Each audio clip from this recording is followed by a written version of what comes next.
Ya çok iyiyim ya da çok kötü. Ortam yok. Duygusal iniş çıkışlarım çok hızlı. Şu anda gayet iyiyim. Bir saat sonra son derece depresif olabilirim. Dünyanın en depresif insanı olabilirim. Bir kişiyi sevdiğim zaman onu göklere çıkartırım, çok yüceltirim. Ama en ufak bir hayal kırıklığında onu yerin dibine sokabilirim. Ondan nefret ederim. Bunlar borderline yani sınırda kişilik bozukluğunda görülen belirtilerden sadece birkaç tanesi. Elbette ki hepsi değil ve tanı koymak için de yeterli değil. Bir kişi de borderline'dan şüphelenilmesi için biraz sonra sayacağım belirtilerden en az 5 tanesine sahip olması ve bu durumun hayatını, ilişkilerini ciddi bir biçimde etkilemesi gerekiyor. Bu videoda borderline, sınırda kişilik bozukluğu nedir, ne değildir? Bunun hakkında konuşacağız. Son günlerde çocukluk aşkım Johnny Depp ve onun eski eşi Amber Heard'ün boşanma davası ile ilgili haberleri takip ediyorum. Benim gibi takip edenler bilir, Amber Heard'ün borderline kişilik bozukluğuna sahip olduğuna dair iddialar gündeme geldi. Hal böyle olunca biz de bu borderline nedir ne değildir bir inceleyelim istedim. Borderline kişilik bozukluğu yani sınırda kişilik bozukluğu. Neden sınırda? Çünkü borderline kişiler psikozun tam sınırındalar. Yani ne tam anlamıyla psikozlar ne de değiller. Sınırda bir yerdeler. Peki psikoz ne demek? Psikoz kişinin gerçeklikle bağlantısının koptuğu durumları tanımlamak için kullanılıyor. Örneğin kişinin olmayan şeyleri görmesi, olmayan sesleri duyması ya da doğru olmayan şeylere gerçeklikmiş gibi inanması. Öte yandan sınır, eksi ile artının arasında bir çizgi gibi düşünülebilir. Aslında bu durum yine borderline kişilik bozukluğunda olan kişileri gayet iyi tanımlar. Çünkü borderline kişilik bozukluğu olanlar bu eksi ile artı arasında sürekli gidip gelirler. Hem kendileriyle ilgili algılarında hem diğerleriyle ilgili algılarında. Mesela kendileriyle ilgili olarak bazen çok iyi, çok mükemmel olduklarını düşünürken bazen çok kötü bir insan olduklarını düşünebilirler. Ya da diğer insanlarla ilgili de yine aynı eksi artı arasında gidip gelen düşünme eğilimine sahip olabilirler.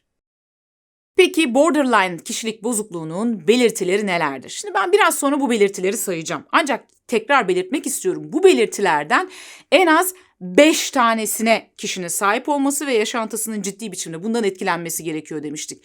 Yani bu belirtilerden sadece bir tanesine ya da 2 tanesine ya da işte birkaç tanesine sahipseniz lütfen kendinizi damgalamayın ya da bir başkasını damgalamayın, etiketlemeyin. Bu videoda amaç kendinizi ya da bir başkasını etiketlemek değil, konuyla ilgili bir sıkıntınız varsa bir uzmandan yardım almanızı sağlamak ve bu konuyla ilgili bir farkındalık yaratmak. Evet, ilk belirtimizle başlayalım.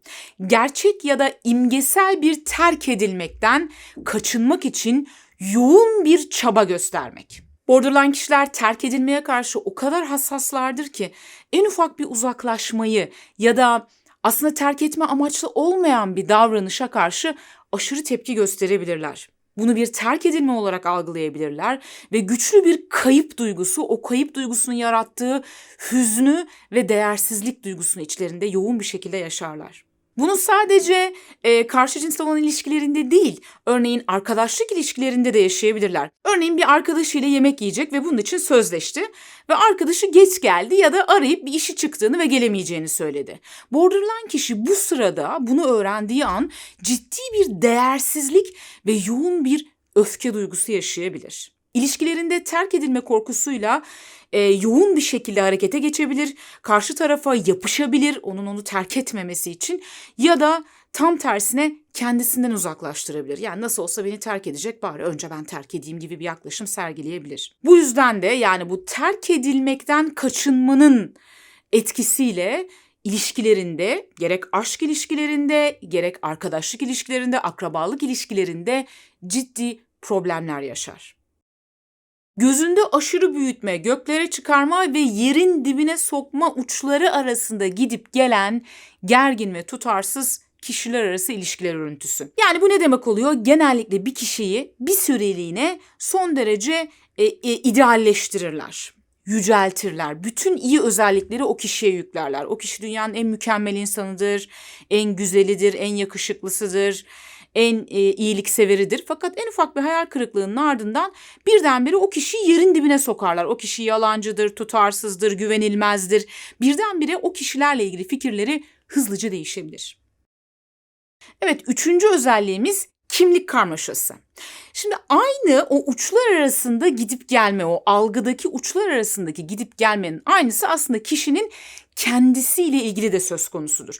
Yani kendisiyle ilgili algısı da sıklıkla değişebilir. Mesela görünüşlerinde, tarzlarında ani böyle değişiklikler görebilirsiniz. Mesela bir dönem son derece marjinal bir tarzı benimsemişken bir dönem bir bakarsınız ki tam tersi bir tarzda bu sefer kendini gösteriyor.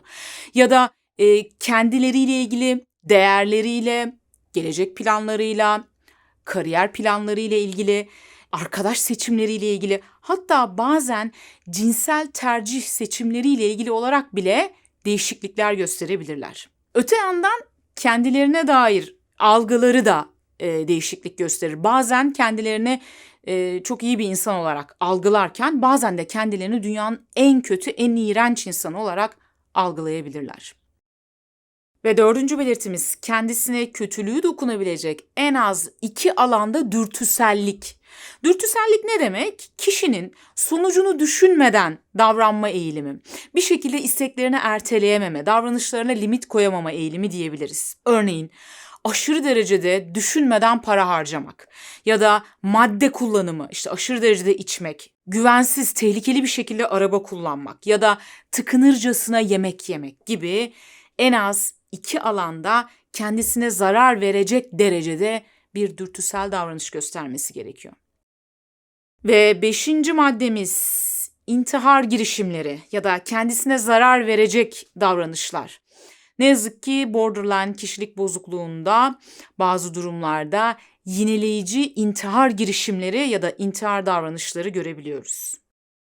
Duygulanımda tutarsızlık. Borderline kişiler olayları aşırı uçlarda görme eğiliminde olduğu için yani bir şey ya çok iyidir ya da çok kötüdür.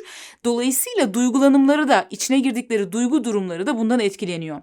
Yani saatler içerisinde en tepeden en dibe iniş çıkış yaşayabiliyorlar.